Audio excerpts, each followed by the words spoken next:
There's another sign of resilience for the Australian economy in the face of global turmoil. Australia's unemployment rate edged back above 5% in May, but the numbers also showed a surprising number of new jobs being created. While it suggests the economy had some momentum in the first half of the year, even the government expects the jobs market to deteriorate. Here's finance correspondent Philip Lasker.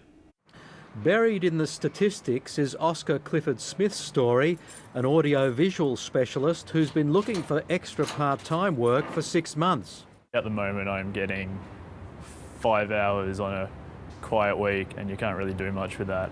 There was less part-time work available as Australia's unemployment rate rose slightly, but it remains around levels many economists regard as full employment.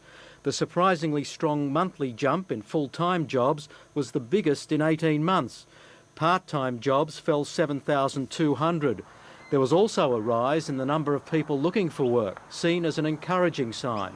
Well, I think someone from another country would look at Australia and say, well, what are we complaining about? Australians are certainly showing that in difficult times they haven't stopped working.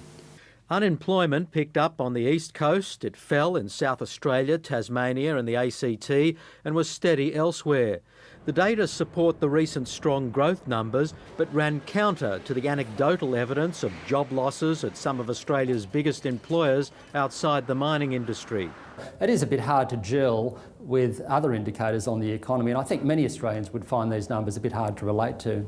I still think there is softness in the labour market, and of course we're yet to see the full uncertainty of Europe play out. The opposition pointed to what it saw as another threat. We should have more jobs. The greatest threat to job security, the greatest threat to prosperity over the next few months will be the carbon tax.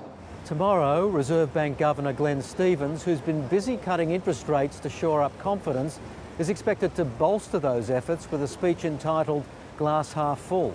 Just how full may be clearer tomorrow when the ANZ and possibly others announce their new home mortgage rates. Philip Lasker, ABC News.